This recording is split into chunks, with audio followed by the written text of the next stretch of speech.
Okay, what we're going to do here is a real quick explanation of the Howard Hill suggested method of sharpening. Howard puts a serration, once he establishes an edge, puts a serration in the blade and then re-establishes his edge. That gives a scalloped edge underneath your shaving sharp edge.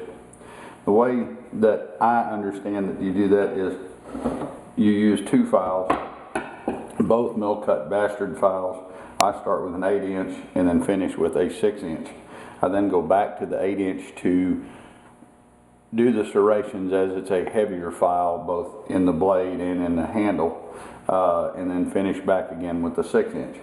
But to establish my edge, and I do this on all four, I lay my file on the ferrule, hit the blade, raise it up maybe a 1/64 of an inch, and stroke parallel with the shaft. I'm not going this way with the edge, I'm going straight out.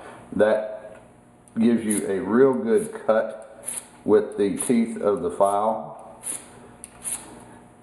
Do the same thing on the other side, raise it up maybe a 1/64 of an inch and go straight.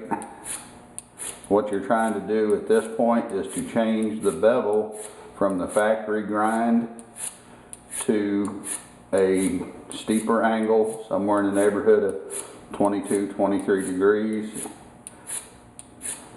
The use of a magic marker on here, and I don't know if you can see it, this is covered in green, and I'm taking that off.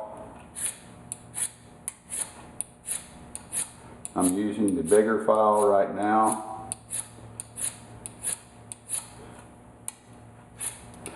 The use of the magic marker just tells you when you have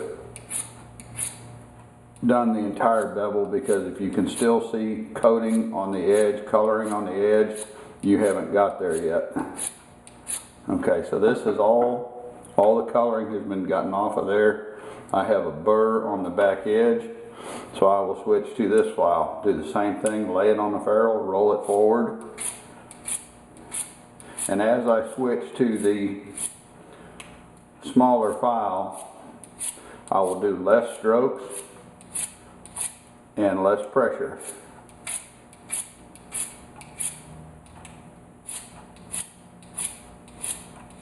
Okay, so without going through the entire thing of rolling it down from say 10 strokes to 8 to 6 to 4 to 2 and then to 1 and lapping it back and forth several times, let's just say we've already done that.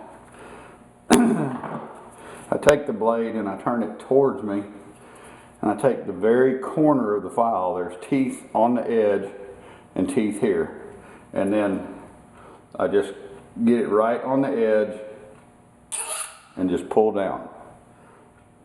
I'll do this again so you can see. Okay, just pulling down gives you some bite on that edge. And you pulled it that way, so you want to start back on this side to take the damage you just did to the blade off.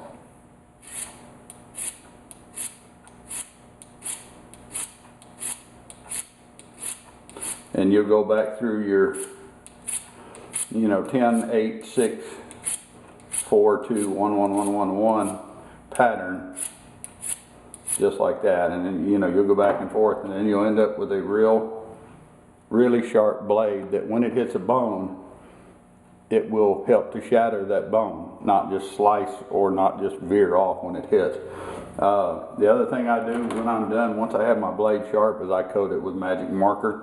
That keeps the blade from oxidizing after you have cut it. Hope that helps.